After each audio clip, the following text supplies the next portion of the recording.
welcome to another episode of The Things I Wish My Mum Had Told Me, a podcast brought to you by me, Clara Hermit. And me, Emma Tamsin Hill. And today, we're not on our own. We are joined by another guest. But before we get to that, what do people need to do? Oh, so you need to... There's so many things to do, actually. Go on. So you want to watch us on YouTube on a Wednesday, 6 p.m. on a Wednesday. Also subscribe over there.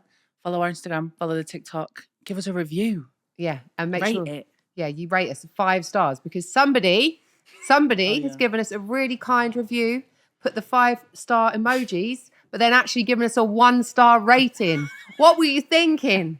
So Clara's really upset because the 4.8 star review has now gone to 4.5 star review. Can't they go back and edit it? Or I don't know. Because they wrote like, this is a great podcast, really makes me think. And then put 5 stars emojis, but then with put a 1 star. Oh, maybe they thought it was the other way round. Anyway, you can already hear our guest and she's here. She's getting involved. Oh no, it's a spooky ghost off camera. Yeah. But yeah, please make sure that you're supporting us in any way that you can. And we have an incredible guest for you today. Yes, so today we have an OG influencer, content creator, businesswoman, entrepreneur, host of the Pressed podcast on BBC Sounds. It is Adeola Patronne. Woo!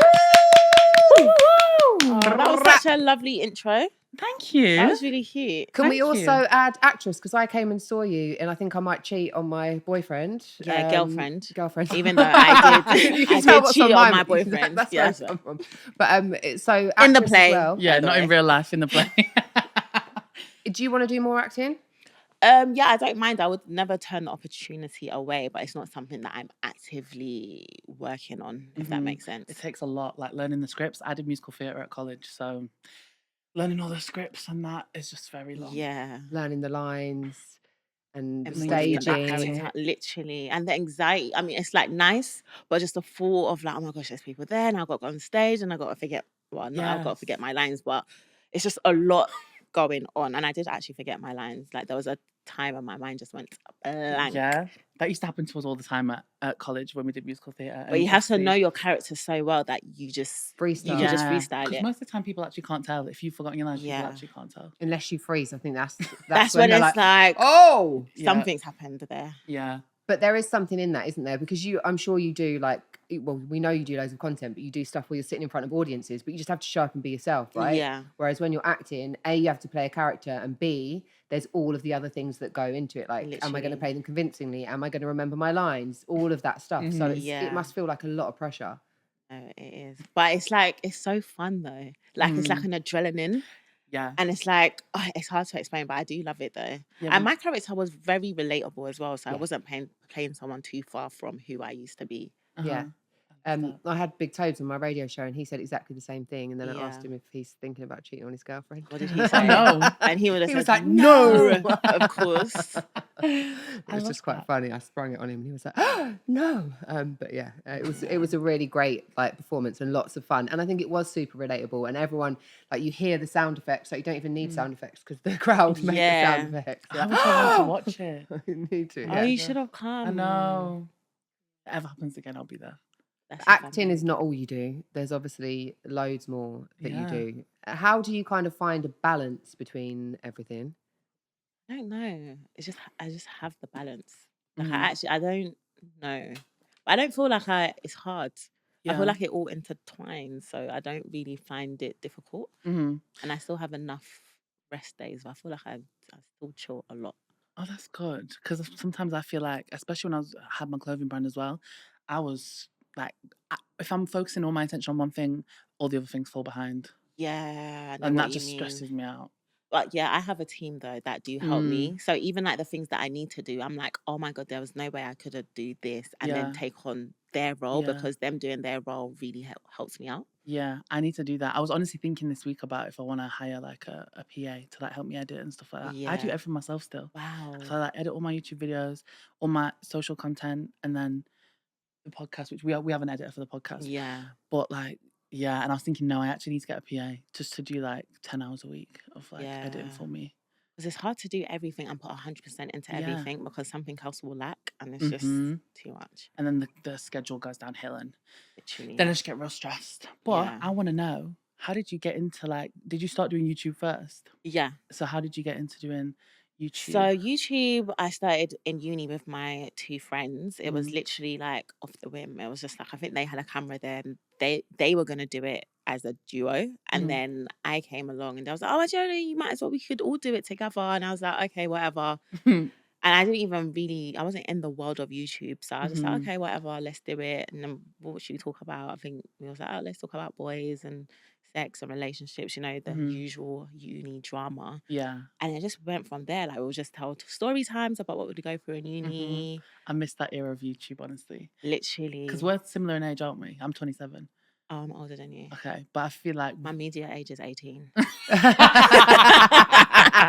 you got a baby face though. Do I? Yes. Oh, I love that. You really have a baby face.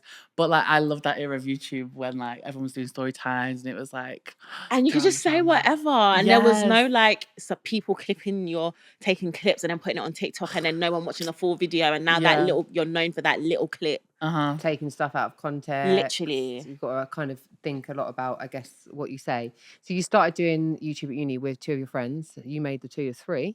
And then when did you go like, actually, I really enjoy this? And you let maybe they stopped making YouTube and you continued? How did it work out? I watched your video because I actually didn't know how you guys like came apart like from the channel. Yeah. And she did a video on Kumbi Skin's YouTube and I watched it the other day talking all about like how they separated and went their own ways. Separate ways, yeah. Yeah. Yeah. Wait, what was that? So I was asking you, yeah, I was asking that question. The short version is one of the girls didn't want to do it anymore. She was going through a lot. It kind of affected our friendship. So she was like, F you lot, I'm not working with you lot anymore. So then it was a duo. And then because we all started doing law in uni and she was focusing more on uni, but we were still a duo, but her time was going a lot to her course because she was in law school. But I really wanted to put a lot of effort into the YouTube. So I kind of felt like it wasn't really balanced.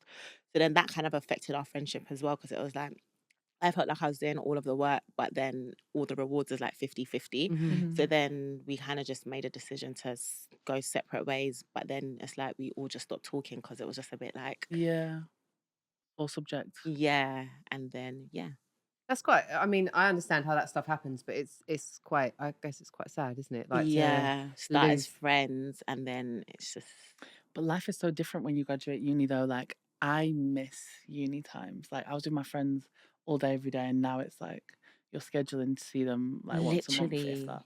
Like, I miss that. Did you stay on campus for uni? No, so I went to like, I'm from Preston and I stayed at home and I went to Preston Uni. Yeah. But all my friends were living on campus, so I basically just used to live with them. Yeah. So I was just there all the time. So I got the uni experience for no rent. The uni was like a whole different life. What did you do at uni? Law. Oh. In Hertfordshire. Wow. And I stayed over in Hertfordshire. That must be hard. I actually can't remember. I don't think it's as hard as people think it was. Really? But all my friends were older than me and they did law, so I had a lot of help. Okay. But I can't remember if I enjoyed uni. It seems like so long ago, but I think I did. You think you enjoyed it? I didn't do uni, so I have nothing to kind of like compare it to. Did you ever visit friends in uni, go to like the a couple of raves times, and but stuff? then I had like my own social life happening, so I was kind of like, and I had friends that also didn't go to uni. My friends, a lot of them were older than me, so I don't know. I went and visited my friend at Reading, and then had a friend who was at Manchester, and I went and visited them as well, but that was about it really. So I didn't experience it that way at all. But I think it would be really great to like just touch on a little bit with you, like the importance of kind of female friendships, because obviously we've spoken about those ones and the breakdown of them, and maybe that was kind of like mixing a bit like business with friendship. But like certainly for me now, at the point I'm at in my life, like my female friends are my chosen family, and they're so important to me. Sorry, what was the question? So no, I just wanted you to talk a little bit about like from your kind of experience, like the importance of female friendships and you know, how they impact your life now. Female friends now, so I have like a handful, and they're honestly my sisters. I don't think I would mix. Actually, I say that now, but then obviously I work with Mariam, so then I'm thinking, would I mix friendships and business again? Yeah. But I feel like it's different now because obviously I've had the experience. I know the boundaries to put in place, and I think previously when you're doing, I don't know how you guys find it, but when you're doing business with your friend and there's no one above you to tell each person this is what you have to do, I feel like sometimes when you're telling each other what to do without there being like an outsource where it's like, okay, she said this, it kind of can get a bit like, are you just telling me what to do? Yeah, rather than someone like, okay, girls, this is what you both need to do, and then Yeah. someone else can literally keep the other person in check without it coming from a personal point. I think it's easier to work with certain people than it is to work with others. It's like living with people. Like recently, I live with one of my friends. I used to live with this girl and it didn't work out and it like broke our friendship. And then I started living with one of my friends and it was just so easy. But I feel like it wouldn't be like that with everyone. And I feel like it's the same with work. You can't live or work with everyone. There's some friends I know already. I can't work with you. You'll stress me out. I know, but it's like sometimes you don't know until you do it, and then when you do it, if it goes wrong, I think go on holiday with someone first, and if that doesn't work, because I think holiday is like a really good way to test out whether or not you could actually like live with someone if you're together the whole entire time. True. And then you end up not being comfortable in their company, then it's just like, right, okay, this probably isn't going to work. There are some energy vampires, especially when you go on holiday. I saw this TikTok recently about like energy vampires on holiday. Energy vampires? Yeah, like they just suck the energy out the room. Like you'll be like trying to go on an excursion and they're like, just bringing the vibes down. Yeah. And they're like, oh, it's just a bit too expensive, or like this is that, and I can't go there because of this. Dirty. Oh my God, all these kids around and you're on holiday. Relax, literally, enjoy yourself. I've never really had that though. I've never gone on holiday with a friend and I'm like, okay. I wish you would sure.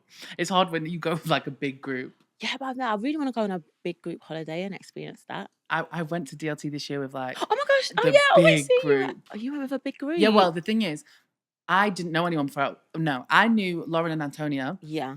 My two friends.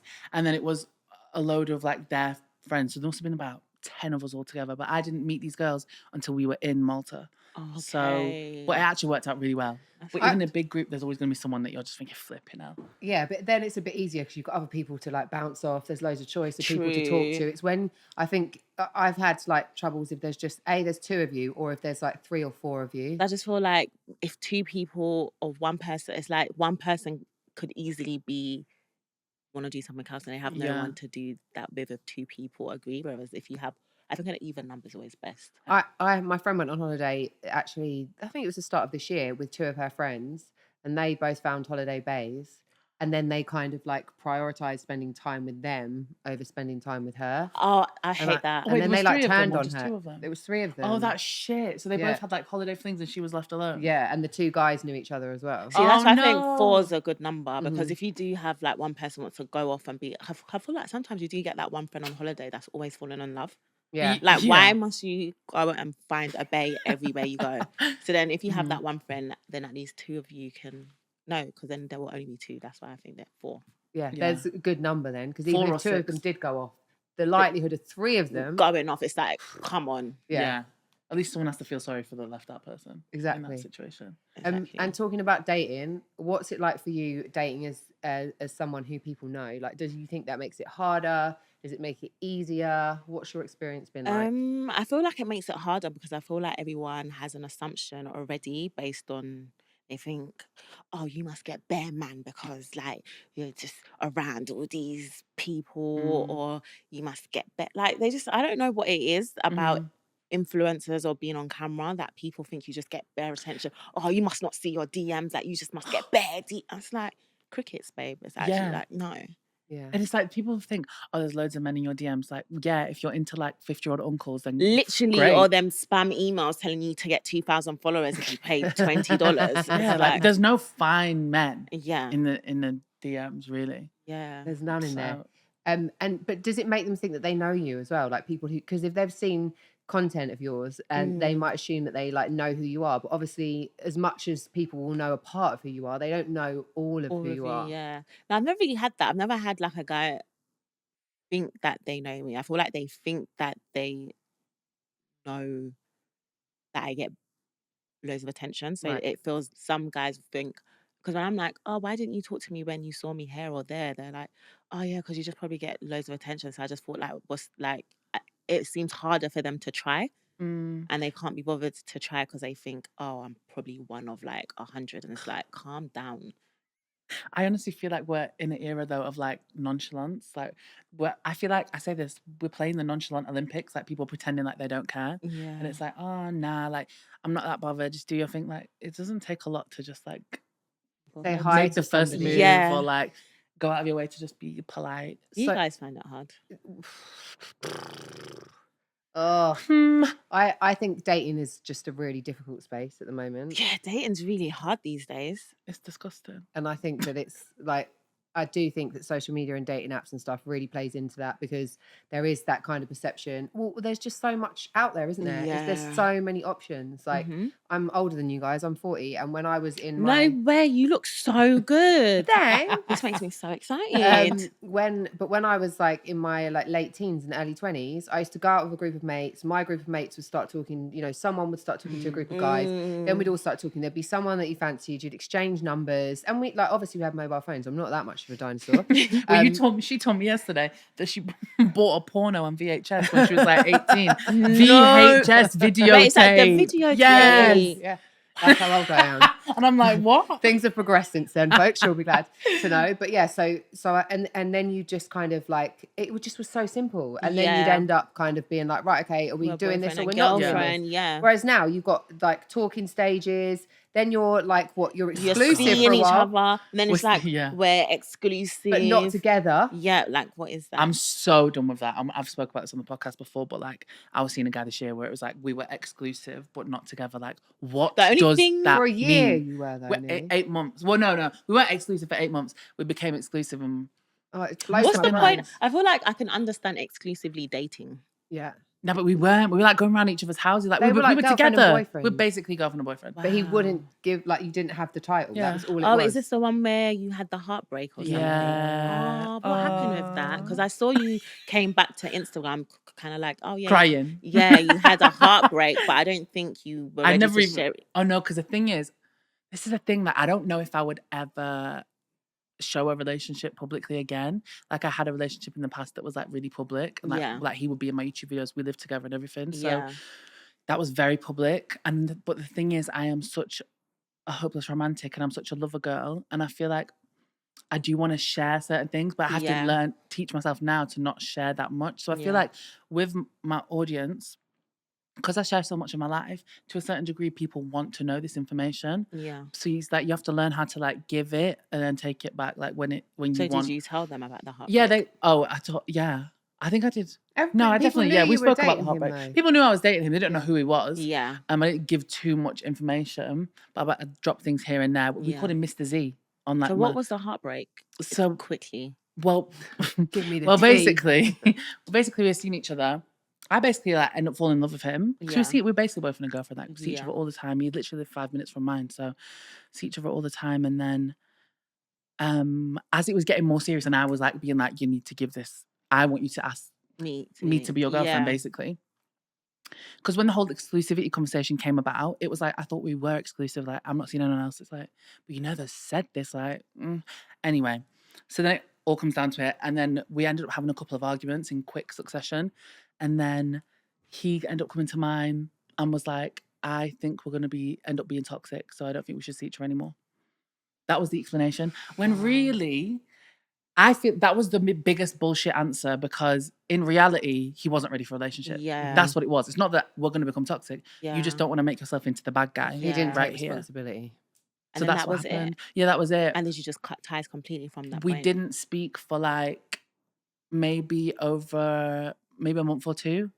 He has like re-entered my life. Like, we met up as friends, like, and that's fine. And then in fact last week he even messaged me some shit last week. Like, it's been like 6 months now. Yeah. But he messaged me last week and was talking about how he messaged me and was like, how do you feel about me being in your life? Like, in a friendship way. And I'm just like, it's been 6 months now. The block kind of? Nah, like, he's not even trying to get back with me. Okay. He's not even trying to get back with me. I feel like he misses me in his life. Oh, but it's like, but bro, you forfeited me. He wants to take cake and eat it. Yeah, you forfeited me. So I told him I'm seeing someone new. He hasn't dealt with what he needed to deal with still. So if you have a fear of commitment, then you obviously have to deal with your fear of commitment. But even him saying to Emma, like, oh, it's because the relationship's going to turn toxic, as opposed to saying, look, I don't think I'm ready. I'm not ready for this. And then last week when he's saying all this stuff about, I'm sharing so much information right now.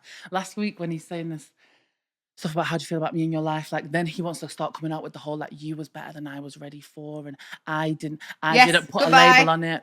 I didn't put a label on it because of I was scared and I was getting too close to you and this, that, and the other. And it's like, ugh. Grow up. But then that just makes me feel like shit because I think, well, I should have walked away. Like, you was the one that ended it with me when I should have actually walked away. And then it makes me get down on myself. No. So, with everything being said, sorry about your heartbreak. It's all right. I'm fine now. I feel much I know better you're now. fine. She's in a good place. But so, can you actually date now? Like, and if you do, how do you meet people? Well, everyone I've met has always been in real life. Mhm. So everyone that I've dated has been in real life. I feel like that's just better for me because I'm actually socially awkward. So I probably wouldn't even reply to you messages anyway. It wouldn't really go anywhere. But in real life, it's easier for me to pick up a vibe, feel more comfortable. And also, I feel like guys don't really take cute pictures. So No, they don't. yeah, so it's don't. like messaging me, it's just that I just think, you're not really that cute. But then you see them in real life and you're like, why don't you look like this in your pictures? That's what I mean. So most of the guys, if they had DM'd me with their pictures, I probably would not have been interested. But seeing them in real life has kept me like, and like someone's character and how they carry themselves is so much more attractive than just like a picture exactly. with a bottle. What's the best way for someone to approach you if they do like you? Because I know you're talking about the fact that guys don't, and then they message you afterwards. But well, if I wanted to be approached, it would just be like just chill. Like I don't like a guy that does too much. Like if I'm just ask me if I want to drink, I like a polite guy, someone that's like caring. If you see me trying to do something, ask me a question, help me out, compliment me. But not too like, don't come on sexy or that. Like that's just cringe to me. I don't like a guy that does too much, shows off, talks about money, tries to buy, like overdo it. All of that makes me cringe. Not for you. No, I hate that. So someone planned like a really romantic date for you. You wouldn't like it if it was like right at the start of the relationship. It would be a bit weird. If it was the first date, it would be a bit weird. Like dinner. Like, whoa, like calm down. Yeah, I'm a progressive kind of girl. I'm a slow burner. And I like a guy to not be a slow burner, but take your time. Don't just so every girl you just meet the first time. That's the thing, because it makes you start thinking like, they get like the world. this Yeah, it's given. Are you else? trying to love bomb me? Yeah, are you trying to get something else as well? I think sometimes it can make you a bit suspicious, can't it, if someone's that keen. Do you have like rules for dating that are you're kind of like this, and this? No, not really. But I pay attention to red flags. What would be some red flags? Go on, drop some gems. It's hard to say this because I feel like every red flag, like it's always different with the guy. Especially at the start, but you know a red flag when you see it. But it's like, am I gonna pay attention to this red flag or am I gonna is it a bit pink? I'm such a pink flagger. Like that flag is not red. I can't see it. It's pink. Yeah. Okay. One thing that I would say is a red flag when I first start talking to a guy is like good nights and good mornings. I mean, good mornings and good nights, or like if they text you good night. That's a red no, flag. if they don't. Like if they don't, or they're not easily accessible. Like, why am I trying to contact you and it's so hard? Oh, sorry, I fell asleep early. Oh, sorry, I'm busy with work. And then I try to call you, you message me because you can't just call me right back. Like I call you and then you're messaging me. Oh, sorry, this and it's like I'm sorry, I'm leaving your life. Literally, for me, if a guy is just very hard to access in terms of I can't call you when I want, obviously within reason, to me that's a red flag. Yeah. Do you like to hear from someone every day if you're dating them? If I'm dating them, not like throughout the day, but like that's what I mean. Like, oh, good morning, have a good day, and then get on with our days, and then a good how was your how's your evening? All right, cool, good night for the days that are busy, and then obviously we can have a big catch up when we do have time throughout the week. Yeah. Oh, I hate that. I've dealt with some men that are like, you literally feel like you're chasing after them, but and you it's can't like and then you get a message from them, and you're so excited, and you're like, oh my gosh, and it's like, why am I excited to get a message? I should be hearing from you, like it's normal. Yeah.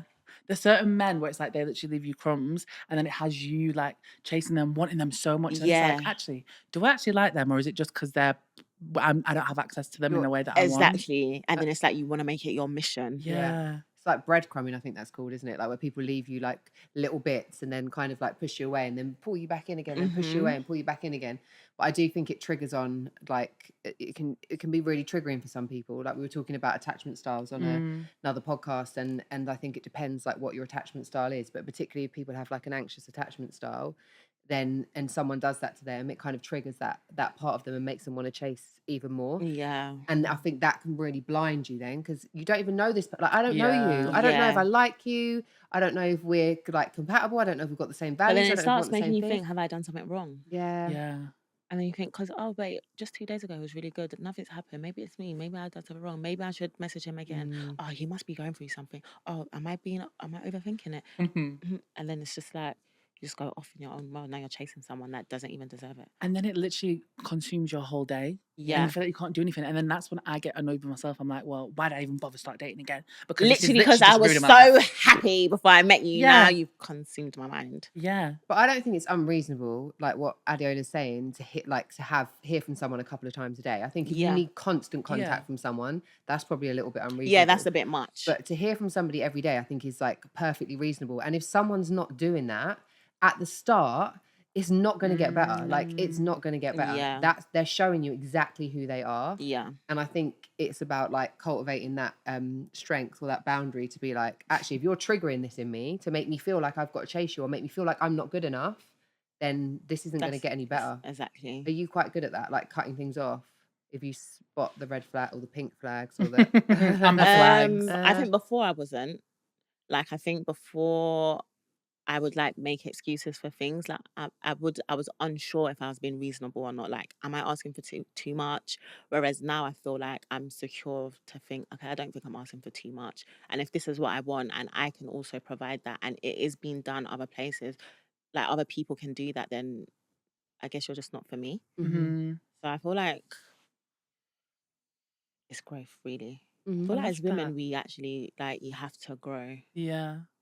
through different dating experiences. Well, otherwise I think you just keep doing the same ones over and over again. I know, Yeah. but I think like because of the way that like society is set up with women, like it makes you feel like you're asking for too much when you're asking for the bare minimum. Mm-hmm. So you just like having a text or like having a call once a day, like No. that's not too much. It's But not. sometimes people make you feel like It especially some men is. make I you mean, they're feel like, like, oh, I'm oh so God, busy, like, da-da-da.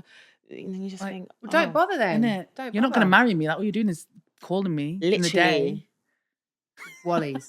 I was dating someone recently, and it was a red flag for me. It was like we met up to go for dinner, and he'd asked me about like my favorite like place to go, Mm-hmm. and they'd opened like a new like branch of it.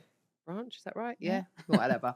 And he was like, "Why don't we go to that one? Because neither one of us had been there before, so it'll be new for both of us." So I was like, "Yeah, Cute. that's cool." So we got there, and I was like, "Did you like reserve a table?" And he was like, "No, I thought you were going to do that." And I was like, why would I do it? Like, you asked me where you wanted to go, and he was like, "Oh, you're spoiled." And I was like, I literally stopped. I was like, you do understand this? You think someone expecting you to make a table reservation is spoiled? That is the bare minimum. And I said this to his face. I was just like, are you being serious right now? And then, but I think there's like, even before that, there was like a couple of little like things where Like Amber stuff. yeah, like around making effort, where any effort that was required of him or what he thought was effort, it felt like effort to him, he had to kind of like make some sort of reference to it. And I'm just like, that's not. Oh, I hate that. It's like you want like brownie points. Yeah, like, but if you don't want to do something nice, which by the way, making a table reservation is doing not something even nice. But if you don't want to do something nice for me, then why would I ever want to be with you? Yeah. It just doesn't make any sense. Literally.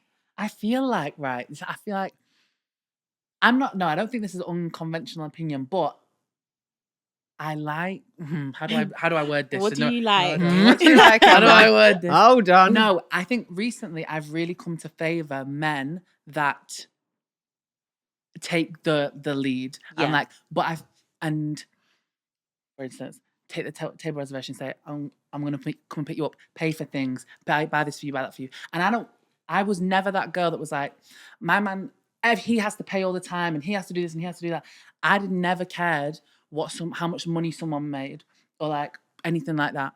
And as I'm getting older, I realise it's not about that. It's about the effort that someone is putting in. But I feel like it makes it, certain people, when you say that, want to make out like you're materialistic and you're this and you're that. But I think it's really attractive for me when a man is very comfortable in his masculine energy, but not in a way that's like toxic. Yeah. I don't know how to word that properly. Yeah. I think it's just I don't know how to word it either. I know. You can't say it without being like, without people thinking that you're saying, I want my man to pay for this and that, because that's not what I'm saying. I think it is just taking the lead, taking control. Exactly. Like being, in quotation marks, guys, being a man or like a traditional man. Yeah. Because there's no Like right a way to be a man. gentleman. Yeah, a gentleman. I think, Chivalrous. yeah, being a gentleman is one thing. I'll be careful with the term traditional man, because we have to go back to the days where as women we couldn't do anything without a man's permission. And I definitely okay, that's not what I want. That's not what I want. Definitely don't want that. But I think, like, for me personally, the way that I look at it is, like, I want to feel safe. Like, as a woman, I think there's lots of different, but I want to feel emotionally safe. I want to feel physically safe, like all of those kind of things with somebody. And like, you know how to take care of me, because in a lot of relationships that I've been in my life, I have been the person that's taking care of somebody else. And I know I'm capable of doing that. And so I know that I'm the kind of person that I will make an effort and I will do things for somebody else. So I'm expecting you to do exactly the same thing. Yeah. I think I've realised as well, like, I want someone that I can lean on. I feel like, especially like when you work for yourself, I feel like you're literally just fighting for your day. You have to make decisions. You have to be the boss. You have to be like, telling people what to do, fighting for like places in the room that I want my man, like, I just want to be babied. Like, okay, like, let me, like, even little things, I probably can do it myself, but I don't want to do it myself. Yeah. Like, I want to feel like you do it for me. There's something so comforting about not having to have to make any decisions. Yeah. And like feeling like someone has got your back and will look after you in that way. Yeah. And I think, like, especially if you're, not only if you're self-employed, but I think especially when you do like have to make so many decisions, like you said, for yourself and be like the big dog. Literally. Like, it's nice to just relax and be looked after. Switch off. But I think that is with someone who makes you feel safe and supported, right? Exactly. Like, that's what you want Yeah. above anything else. And part of that is someone, you know, if you're going on a date that they've invited you on, they can make them the taking care That's of it. ridiculous. So he fully invited you on the date and then So fully how did that make a date reservation. go? The date was actually really good. Like, Okay. it was actually fine after that. Like, I kind of like pulled him up on it and was just like, that's, you know, that's not being spoiled. That's just the bare minimum. We're still talking. Okay. Is it I don't know if I'm still dating him, because I don't know if I want to. Date someone. But his kind of thing was, I'm just like, well, he was like laughing about it. And the thing is, one of my friends kind of said to me, you know, like, sometimes you get people who, you know, like you were talking about, you said this to me about someone who works at the studio, but like when someone fancies you and it's like playground and like they'll be mean to you, like jokingly mean to you because, and that's their way of flirting. Like one of my friends was like, maybe him calling, like saying about being spoiled or whatever is his way of just kind of like winding you up. Was it banter? Way of flirting for me. Was he being serious? Or I was mean, it banter? who knows? Apparently it was flirty banter, maybe. Banter. It was banter. I hate that though. Like, I just don't feel like I can take a bit of banter, but it's exhausting. I don't want me sometimes to be the butt of your joke for the way you flirt with me. And like, it's actually not be nice funny. to me. Banter's meant to be funny because it's not banter if the reservation isn't actually. It's not banter when we Yeah, can't you sit go. down anymore. And we can't eat We dinner. can't eat. We can't get in. Literally. Like, it worked out fine, and it was actually like it was a really nice date, but that wasn't the first time that he's kind of made little like digs like that. So if that running theme is like his way of kind of bantering me and joking with me, I don't like it. Yeah. And if not, and you think that is effort, then we're on two very different pages, and I don't have to date you. Big yikes. Big yikes. That's a dating horror story. I want to know now, have you had any dating horror stories? Have I had dating horror story? I don't think so. Like, I wish I don't want to say that. No, you that don't. energy You guys, into honestly, me, it's bad. But I don't have any horror stories. Like, I've had like situations where I just think, okay, I'm not going to see you again. But it's not anything crazy. Like, just little... This is a while ago, but like I was on a date with this guy and he was sitting in my car and he was just being like very annoying. Like, I guess like what you were trying to call it, like playground, like they're mean to you, like they flirt with you. But if it's just consistent all the time, it's actually not funny anymore. Like, I'm actually irritated You're hurting now. my feelings now. And like at the end of the day, I'm on a date, like compliment me, like make me feel good, and you just keep going on like ha ha ha this, looking ha ha that, and it's like. He's the only one that's laughing. Yeah, it's not funny now. Mm-hmm. I was talking to someone like that, and it was exhausting as Honestly, well. Honestly, and then you just feel like you're on a date with your brother, like your annoying brother. Yeah, that's basically it. And you want it to be over, and it's like I want to Literally. feel like a grown up woman, not like I'm at school in the classroom, like Literally. bantering with kids. Literally. That's exhausting. What happens, because when you've got such a busy schedule and you're like, on camera a lot, etc., if you are going through something like relationship wise, whether it's like a breakup or whether you are kind of like dating someone and you're feeling a little bit uncertain, how do you not allow those like emotional things that you're experiencing to impact your work?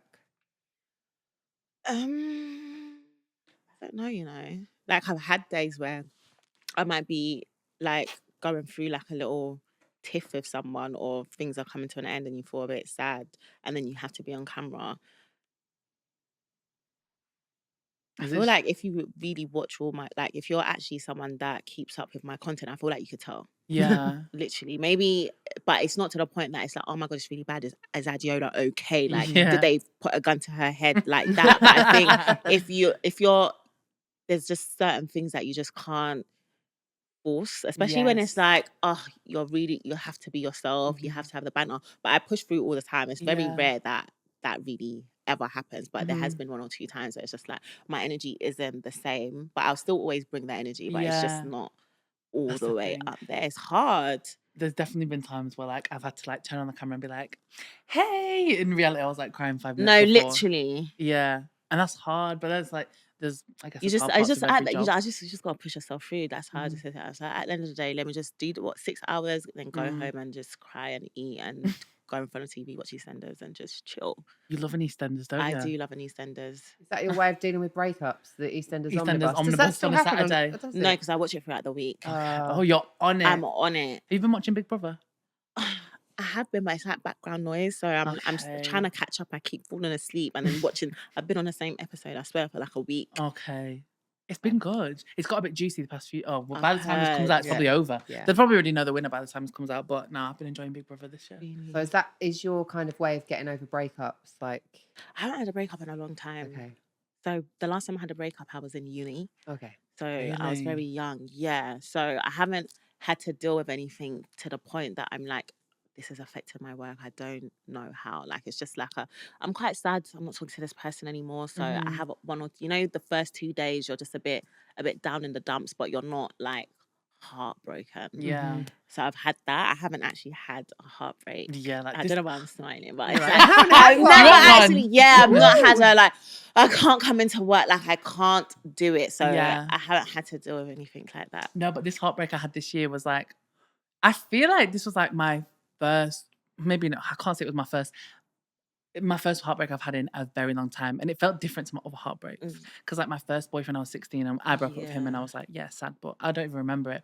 Then like the next boyfriend I had was the whole toxic, abusive situation itself. So the heartbreak wasn't the same. Whereas this one, because I was getting broken up with. Yeah. Oh my god. And I'm not a sad person, but like I laid in my bed and my chest hurt. I went to bed crying myself to sleep, and my chest hurt. Do you know what I think? Yeah, I haven't dealt with heartbreak, but I think what I get upset about is like when I have a situation comes to an end and then I get more upset and annoyed with myself for letting something go on longer than I think it should have. Because I feel like guys actually won't leave you alone. Like, when like you want a guy to like, okay, this is what you need to do to make things better. And they're like, oh, they'll do it, but like a week. literally. And then it's like, then you're back in the same, like you're in like this loop. And then I get so annoyed with myself, like, how am I back here again? And I've always had to be the one to be like, okay, yeah, we can't talk anymore because clearly you can't provide me with the love and needs and care that I want. And then that's what makes me upset, because I think, why did I lower my standards for this person that doesn't even deserve it? And then that's where I get upset, not at like I've been heartbroken because.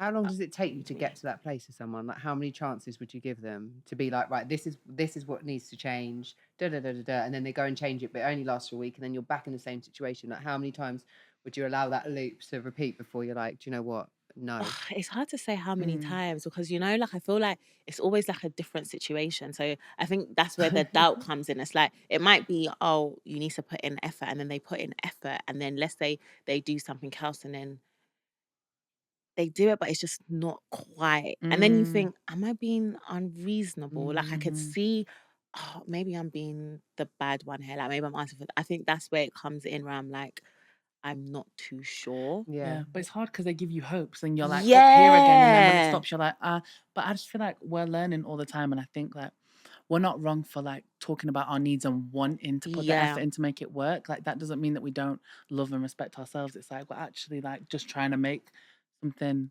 happen and communicate our feelings, and then that's how it ends up. I think the last time that happened for me was with my ex-boyfriend, and it was 2 years of us being together, and just it didn't change. Yeah. And there would be like, this the same thing where it's like, oh, a little bit of hope, and then it was just like, no. And then I really got pushed to the point where I was just like, I can't do this anymore. And I told him loads of times as well. I was like, if this doesn't change, this relationship's done. Like I'm out of it.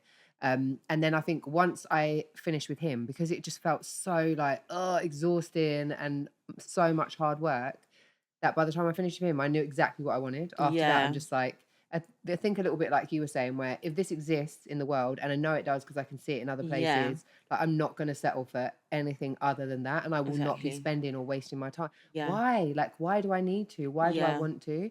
And so I think that's where, because Emma's always like, my boundaries are really good, but I think that's where that comes from. It's just where I had such a clear experience of what I don't want. That I know this is what I want. So unless it's in that zone, then it's just there's no point. And I feel like you get to a certain age where you stop giving a shit about like everything. Like you just don't care as much like what other people think. You care more about how you're treated and respecting yourself and loving yourself. Yeah, because we have a joke because Clara's boundaries are so good and my boundaries are atrocious. But I've been working on it. I've been working on it. But again, like I think that's only something that comes with, like for me, has come with age. I haven't always had good boundaries, and it's something that I've had to work really fucking hard to cultivate as well. Because because what did you say? You're 27. Yeah. Okay. There's like a bit of an age gap between us. But Age gap, love. There is. We're but with two different perspectives. Yeah. But like I've learned a lot like about the boundary thing. Like, actually, I don't know if I want to go into it right now. It's very because I'm thinking about what I've been talking about in therapy like the past few months, and I'm like, wow, I've actually learned so much about myself this year, because this year has been a horror story for me, like in my dating life. There's just so much that's gone on. You know, people be like, this is the worst year of my life, but it hasn't been the worst year of my life. But there's been a lot of things where I was like, fuck. I think it's been like the worst year that I've had in a good few years. Yeah. And I think like 2020 was like my worst year because I was really depressed, not because like obviously COVID, but like I was reeling from like a really bad relationship. This is like, I think it was triggering for me because this year is the first year that I've been sad. And then like, it takes you back to like, to that place. This is how I felt then. But like, I think you do. I think the older you get, you certainly do. You do change and you do grow if you want to. Like obviously, you know, there'll be people who don't, who keep repeating the same stuff over and over again. And I think like the biggest win for me is when a situation arises and it's similar to a situation I've been in before, and you handle it different. It's so different. And I'm just like, oh my God, that's the growth. Like that is the win right there. And I just like, this year, this is the year that I turned 40, and this year I was like, this is going to be the best year of my life. And then my ex-boyfriend, the same one that I'm talking about, I found out he was terminally ill. So I spent like the last 12 days of his life with him. He passed away, had a miscarriage. Like this whole year has gone like completely tits up as well. However, I do think, and this is something that like my life motto, because my mum died when I was 9 and my sister died when I was 28, both of breast cancer. And my kind of way of looking at life is that even when something really negative happens to us, like there is an opportunity for growth in that. And we can make it like the starting point of something really positive. Yeah. And so that's the way that I'm trying to look at this year as well. I'm like, it's going to be great. The last 2 months of this year. We don't have the best. No, but you have been making like a lot of, even like your whole Fit at 40 thing, like you're trying to be in the best shape of your life, feel the best that you've ever felt. And that's something amazing that you're working towards. Yeah, there's lots of stuff going on. And I do feel, I feel really good. But it's just like, even looking at how I've handled those situations and how I've managed to kind of not avoid them in any way, like sit with them, process them, deal with them, and then be able to like move on without carrying them with me. Yeah. That's another way where I'm like, tick. Yeah. Success. Also, I feel like before we do our saucy secrets, I feel like I've just seen you've done a campaign for Anselmers. Oh my gosh, thank Congratulations. you. I just wanted to touch a little bit on like body confidence, and have you always felt super confident in your body, or is this something that you've learned as you got older? It's really, I feel like some people have different opposing thoughts on this because I've Mm-hmm. always been confident in my Yeah. body, but I'm also very, I don't want to say I'm also very pro surgery, but obviously I have Mm-hmm. had surgery. Mm-hmm. But each stage of whichever body I've been in, I've been really happy. Like I've Yeah. had like my very, like where I was very gym, had abs. I was like, oh my God, I'm a gym babe. And I really loved that. Mm-hmm. I've had small chests. Well, before I had my boobs done, I didn't really have that much boobs, but I wasn't actually insecure about it. But you know when you just want something, like Yeah. I actually just want to get a boob job. Like it's not like, oh, I'm so insecure about my Yeah. boobs. Had my boobs done. And now I feel like I've just been putting on weight. I don't really go to the gym as much. And now I'm kind of like, I feel like I'm a bit more thicker than I have been, but it's Yeah. like I really like it. Mm-hmm. So I love that. it's kind of been Up, different, down. yeah, different bodies. I'm like a size 10 now, but I Mm-hmm. can actually fit into a 12. I kind of want to be a full-on size 12. Yeah. But yeah, and I've always been confident Mm-hmm. in whichever era That you've been I'm in. in. I love Yeah. that. I love hearing that because I feel like a lot of women really struggle with that. So it's Yeah. nice to hear someone that's like, Where I was going to say, where does that come from for you? Like, do you think it's like growing up around women who are confident in their bodies? Like, where does that? Because there is that kind of like, if we look outside, there's like societal pressures, and they'll show you like a beauty Yeah. standard, and this is how you're supposed to look. And I guess like even I know things have started to get more diverse now, but certainly I imagine for you growing up in the UK, it's like white, skinny, you know, all of that kind of stuff. And I hear a lot of like black women talking about the fact that they grew up only seeing that and not being represented in kind of beauty standards. So Yeah. where does your kind of that confidence come from? I'm actually not sure. Innate. It was just there. Literally, no, I've never really been, body is something I've never really been insecure about. mm-hmm. It's just, I don't know, I think I've just always really loved my body. And also, like, if I am not, because I've had, have you guys heard of hip fillers and body fillers and stuff that people are doing? So I have had that recently. And I remember when I done the TikTok video on it, a lot of like there were a few comments that were like, oh my God, like this is so bad because like they were influencing people to do that. And it's like, I'm not. It's not though. I feel like the thing with body modifications, I feel like everyone should just love themselves, and just because someone else gets something done doesn't mean you have to get it done. It doesn't mean there's anything wrong with how you look. I'm very pro people doing what they want with their own bodies Literally, and being happy for other yeah, people. and I'm not gonna sit and act like, oh my God, Yeah. hips overnight, and then now you think like this is you just Yeah. had hips. It's like, oh yeah, no, I did have a little hip filler. So it's like, but then at the same time, it's like when it's not a permanent thing, your hips could go down, like it will dissolve like every other filler does. Like, so I just think when you're just a bad bitch. But I think there's a big difference. Like what you're talking about is that it comes from a place of you're doing the modifications or you're having surgery from a place of loving yourself. So I had a boob job when I was 20. Yeah. And I hated myself. At that point, I hated myself. And my mindset was, if I do this, like it's going to make me more confident. If I do this, I'm going to be able to accept my body. And I put so much pressure on it. And in all honesty, it didn't do fuck all because I hadn't changed my mindset. And and so like that it made me even more insecure. Sorry, because then I was like, you know, is it people just staring at my boobs, or am I just getting attention because of my boobs? And so it just amplified what was already there.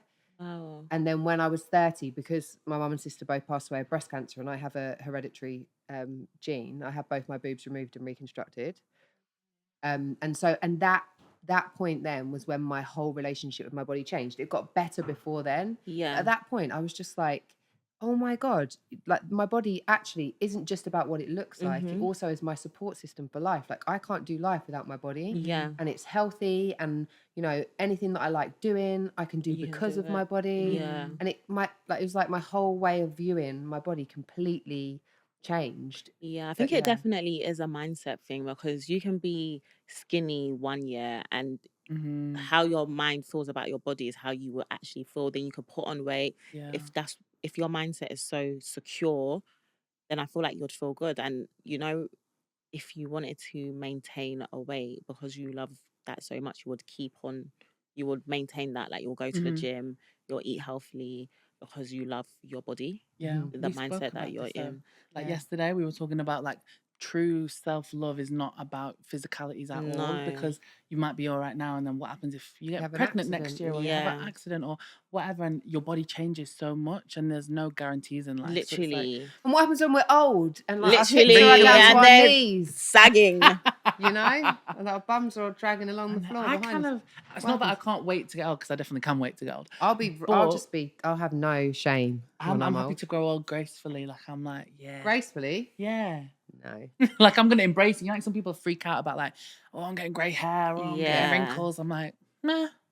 It's what it is, it isn't is it? what it is. But there's that pressure as well when you get older. Is then it's like, well, I haven't had Botox, or I haven't done this, or I haven't done that, and it's like, I don't care. Do what you want to do. Literally, like, you do you do want an what you- award? Stick it up on your. Literally, because I'm someone that's never had anything done, but I feel like there's some people that are like, yeah, well, I'm all natural. I'm all natural, 100% natural, born like this. It's like, no, babe, I'm really happy for you. That's great. Yeah. I pay Please. 5K for mine, and honestly, I'm really happy. Yeah. Let's all just be happy. Be happy for each other. Yeah, it's just like, let's just all calm down. I know, There's but no- that's pick me though. That is really like Yeah. the attitude though. Makes like I'm better than you because Because of a male thing. And I do see quite a few influencers who are like in their late 20s and early 30s being or just around 30 being like, I haven't had any like Botox or whatever, I'm aging, you know, I'm gonna age gracefully, I'm just gonna embrace it. And I'm like, babes, come back to me when you're 40.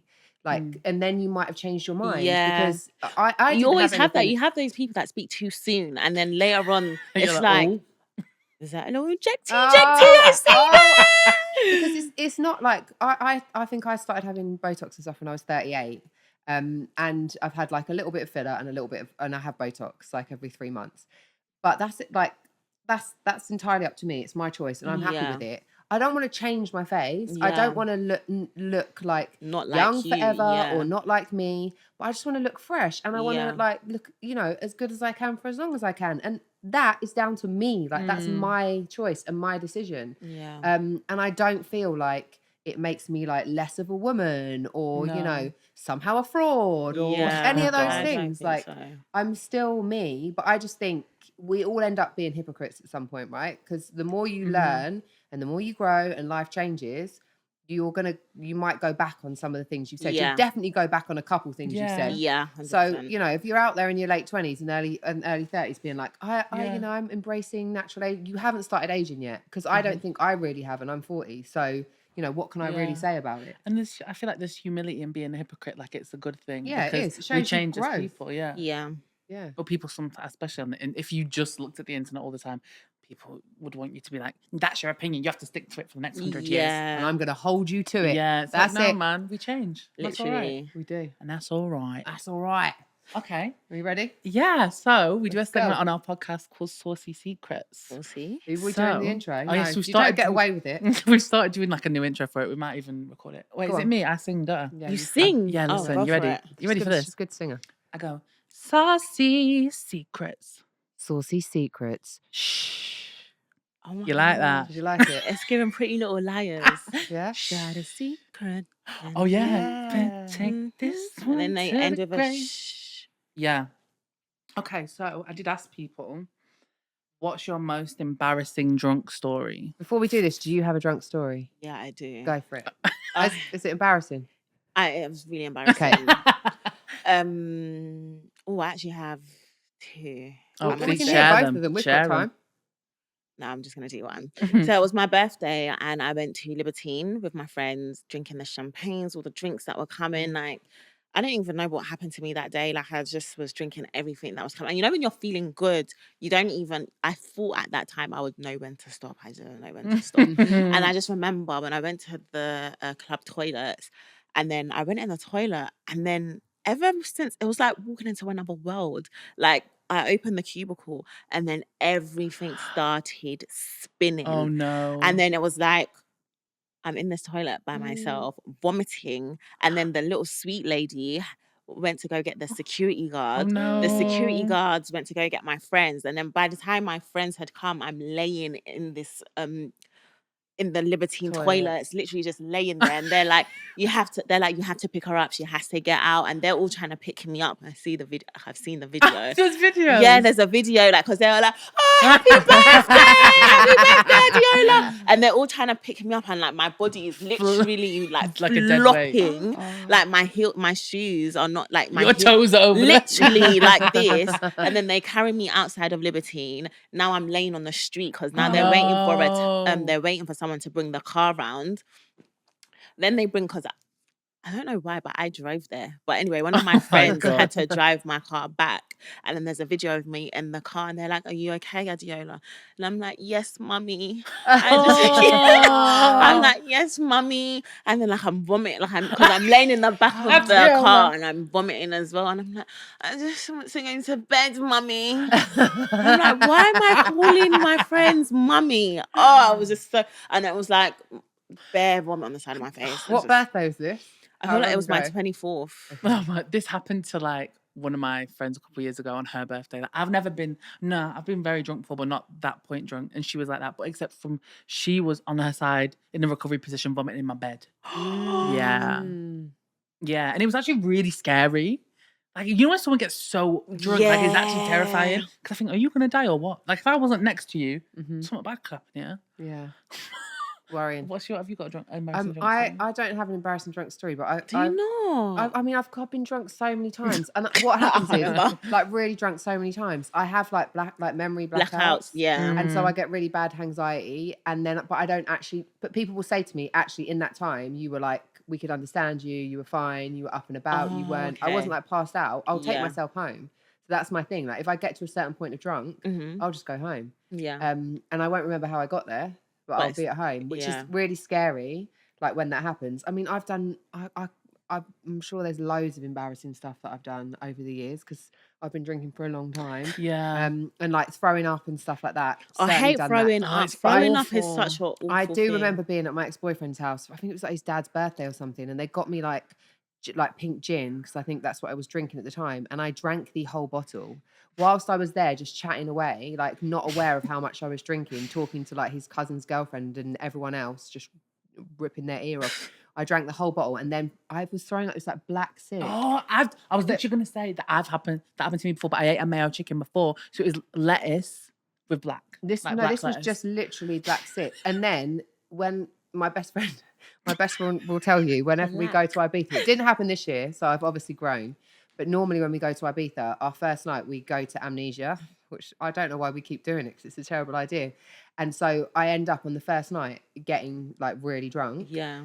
So we had this one night, like I don't really remember much. And then we got home, we were like trying to figure out what happened. And there's like pictures of us in the DJ booth of Chasing Status. And you don't picture remember of us in it. the DJ booth with MK, just me on my own. And I was just like, how did we even get in there? There's pictures of like these guys like holding us up above their heads. It's given Hangover. Yeah, basically. But we obviously had a really great time, Yeah. but just like can't remember any of it.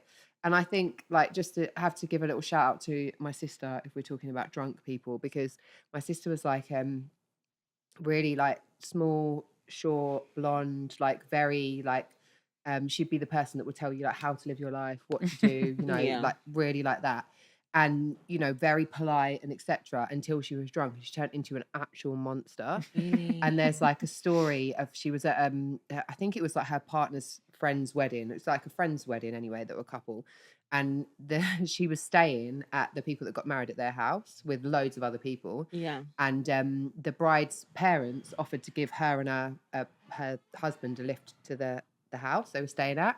And she was really, really drunk. So they're walking to the car and it's just the parents, my sister and her husband, and she's going, and her husband was called Toff, and she was going, Toff, do me up the arse. Oh. I think she was joking. I'm not really sure. And then she got back to the house and like, it wasn't just that, she was saying like the worst stuff and like shouting it. Like sexual. Yeah, in front of the parents. Got back to the house, threw up everywhere. And then apparently the next day, everyone was just like, you're a legend. Oh my God. Because I think they shocked the parents so much. I don't think I have too many crazy drunk stories. I think like one that sticks in my mind, probably one of the drunkest times I've ever been.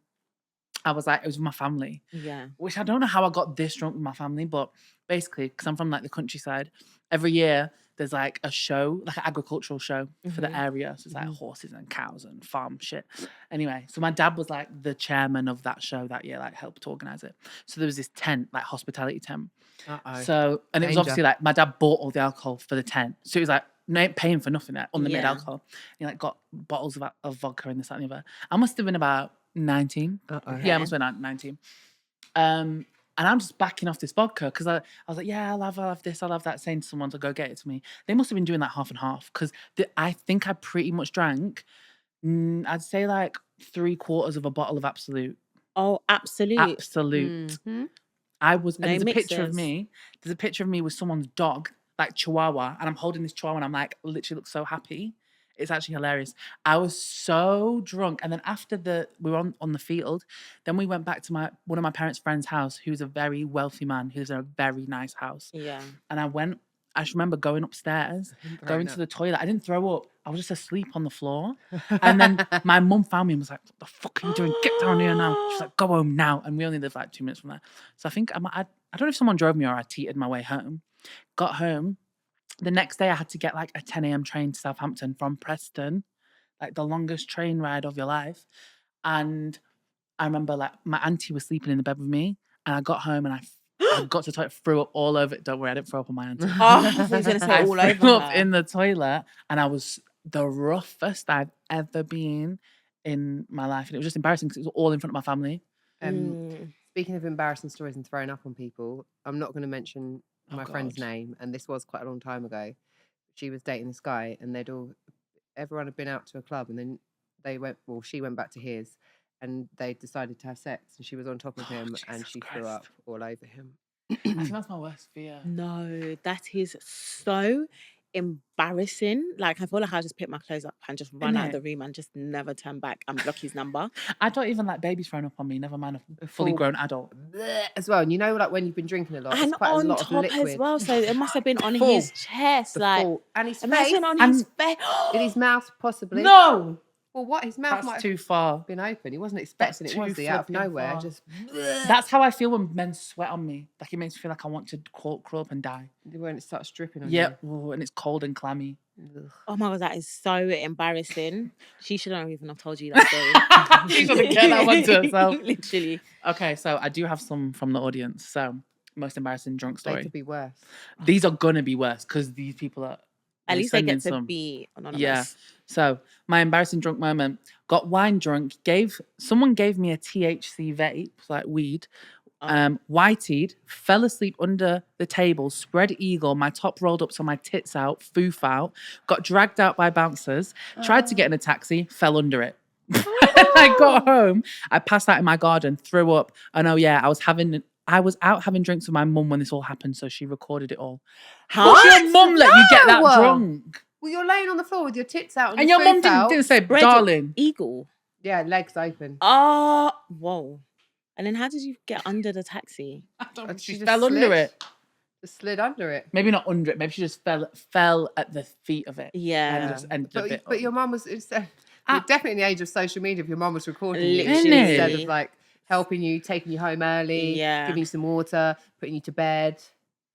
Oh my God. That's so a lot. Someone put... Just read it a little bit slower. Oh, sorry. Was that really fast? Yeah.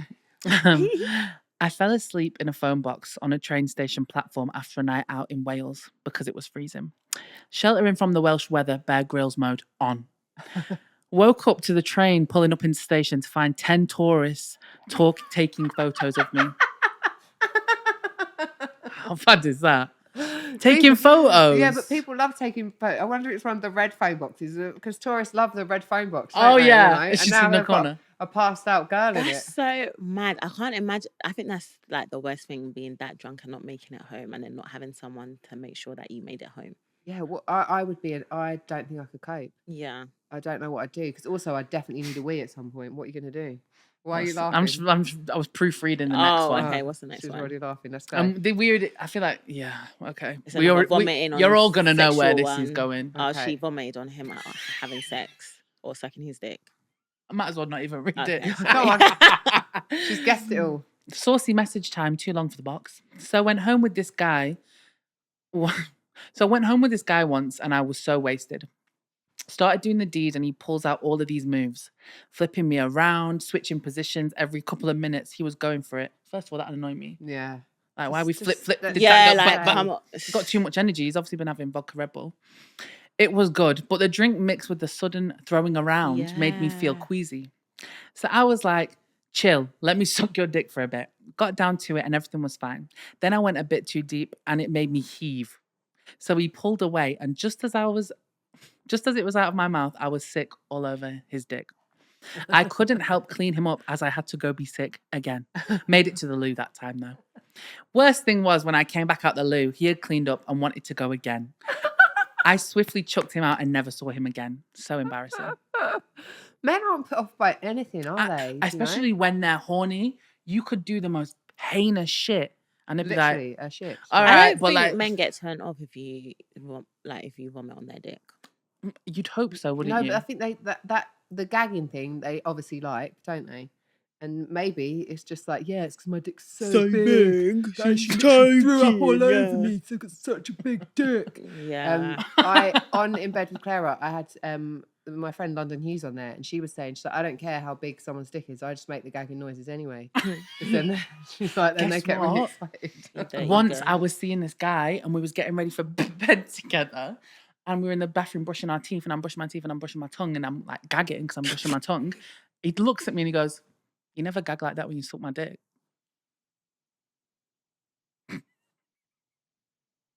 Awkward. Blank stare. Disappointed. Yeah, I was like, yeah, heavy breathing. Just That's a really keep interesting brushing. question.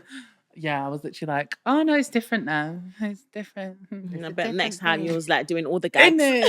In it. Over the top. Yeah, that was Sound a bit, effect. Yeah, it was kind of embarrassing. I do have these are also like bodily function, like rude, like disgusting. Yeah, Oh yeah, because because now I'm thinking I'll be doing like vomit on body story. No. It's a different bodily function. This one. Okay. Oh, let's go for it. God, we have what drunk? We asked for drunk stories, and this Go is the for it. result of being drunk. Mhm. So I suffer really bad with IBS. When what's I IBS? irritable bowel syndrome, like your Okay. tummy Like bloating, wind, diarrhea, problems with number 2. constipation. Oh, okay. When I was 18, I had no idea what IBS was. So I'm on a night out. This is a girl that I know. She put, you were actually there, Emma. I forgot my ID, so my mum said she'll bring it to town, but she's driving a good 25 minutes. Everyone, for some unknown reason, goes into the club, and I'm just chilling at the bus stop by myself. You Then- were not good friends. I do. Do you carry on. remember it? I do remember this now Okay. that she's saying this. Then I get this okay. Then I get this cramping feeling and I think, what the fuck? So I run into the bus station to get to the toilets, but I couldn't make it in time. I had to shit on the street in front of the bus station, use my knickers for toilet roll, and then bin them. That is wild. She should never have told you that story. She could have actually kept that to herself. Do you know what I mean? Like, But 'cause hold no on a one was there. second. But then she was bouncing around the club with no knickers on. But also, the bus I station just- probably has cameras, you know? Someone just saw her taking a dump. I just And- feel like, how does something like that happen and you go about your night? Innit? That would be a night ender Wait, for did Yeah. me. she just get the idea and carry on? Yeah. Oh! That would be a night end. That would be a flipping month ender, year ender for me. I'm never going out again. Yeah. She, Oh she my just gosh. didn't have any knickers after that. And, Yeah. And No knickers, shitty ass. God. oh my God. Because I using your can't believe that. knickers is But I did literally- always, sometimes I have seen human shits on the street and I do Oh. wonder why they're there. Now I Have probably you? know the answer. It could be. It could just be like a big Dog. dog poo. No, you can tell the difference. Oh, for fuck's Once this sake. little boy pooed outside my house and I know it was What the him. fuck? I lived What? Up, I lived Where up, was his mum or at dad? home. It was on the road that he lived on. He could have done it. I think he just fancied an outdoor poo and decided to do it outside my house. How I do you know it was a was little him. boy? Did you see him? Yes, I saw him get up from behind my car. And he lives on that road too, so he Yes. couldn't just go home. No, he Was that obviously the didn't want neighbour at your old house? it. Yeah, my old house, but from right at the top of the road. Oh, I thought it was the It's a little opposite boy. neighbour. No, he did it, and then I didn't know what to do with it. Then when my uncle came to visit, he got it on a shovel and threw it over the wall. What the- Okay, we're going to go away from the bodily functions now, I hope. Are you ready for the next one? Yes. I woke up drunk, being pulled out of the toilets by a bouncer, wig half off, vagina out. Why is everyone's vaginas I know. out? It's because of the dresses. They're just not drunk girl friendly. And it's like, I feel like when you were 18, when I was like 18, 19, I went to this one specific club in Preston called Max. It was like everyone went there. And the toilets were a flipping nightmare. Every time you go on a Thursday, Friday or Saturday, every time you go in the toilets, there's about 5 cubicles of girls passed out in the cubicles. Yeah, like we were binge drinking. Whoa. Binge drinking. And so you'd try and get in the toilet, you'd open the door, oh, girls on the floor. But the bouncers just come in and escort them out. Yeah. My sister was like, I remember once going to a club with my friends, and it was only about 9:30 at night or 10 o'clock. Like, it was early, you know, when they used to try and get girls in early. Yeah. And there was like, I walked into the toilet and there's some girl throwing up in the sink, and I was like, Oh, not the sink. And then I came out and I saw my sister's friends, and I was like, where's Emily? And they're like, she's in the toilet being sick. And it was my bloody sister that was throwing up in the sink. I had to call my dad, and oh no, did we call my dad that time? No, called our friends with an estate car, you know, like with a big boot. Yeah. Just laid her in there like she was going to a funeral, and just took her home. Oh, for fuck's sake. And it was only about 10 p.m. Oh yeah, some people couldn't last. But when I was younger, I used to be quite responsible with alcohol. It got worse. Yeah, you know. mine was as I got older. Yeah. Like I was never doing the all-nighters and stuff like that. Oh no, I was bad. I used to go out with a fake ID. Wow. So like when I was, not me incriminating myself. So like when I was 17, we all had a fake ID we passed around until we were all 18. And I'm a summer baby. So like one of my friends whose birthday's in Feb had this. It wasn't a fake ID. It was a real ID, but yeah, just someone's not ID. yours. Yeah. Anyway, so she had that, and then when she turned 18, she gave it to me. So I started going out in town. Everyone knew it wasn't me. I used to go when I was 15, because in my day you didn't need ID. You just winked at the bouncers and they'd let you in. Oh there my was God. no, like, Fucking honestly, my day. they would check like the occasional person Yeah. every now and again, but they would no way check everyone. So when I Yeah. was 15, I was going to club. My ID was ridiculous because the girl's ID, who it was a passport, and she looked nothing like me, and she was 23, and I was out with all 18-year-olds just turned Wow. 18. So why would a 23-year-old? Yeah. But yeah, and I used to memorize the address and memorize, because I feel like they let me in because I always looked like I was over 18. Older. So if anything happened, like I looked old enough anyway. But yeah, I'd be going out with fake ID. We used to get a Raving bus away. home. Like it was a great Those time. days. Got Okay. one last one. Oh, you want? All right, let me. Oh no. Oh, Okay. No. Oh no. Okay, this is a bad one for the last Okay. one. When You all right? Okay. It's No, I'm scary, still isn't getting it? Isn't over- it scary? Yeah, the little boy shitting on the. You're still Oh, thinking yeah. about that. Yeah. Went home with a man. When I woke up, I turned around and saw his teeth in a jar on the side. Oh my God, that would give me the heebie-jeebies. Very much so. So his whole teeth, like top Like it and mu- bottom. No, I but think he must have been an older man. No, but imagine when you looked at him, then he wouldn't have had any teeth in. You know when people In the don't have morning teeth with no teeth. No, she must have been so drunk that he's obviously come back, taken it out, and then put it in the. In the yeah, but then when she looks at him in the morning now, Yeah, but he there's- probably put them in before, because I'm going to tell you a secret right now. My mum has a plate, like her front teeth, like she has fake front teeth, because yeah, but I've I've never seen her without them in. Like you'll just wake up and you just pop it in. That's Yeah. what, like dentures, like a lot of old people have them, where it's Yeah. like your whole teeth. Oh, it's because my mum's sister pushed her over when she was a kid, and her teeth came out. And then they keep them in like a cup next to the bed. But obviously, if you might want If to you warn wake up someone of before that. them. But if you wake up now, if he wakes up, before he's had a chance to put his teeth in, it's going to look Oh no, different. he probably is not going to show it. He's probably going to turn around Innit? and put Like- it in. Yeah, Yeah. and then say good morning.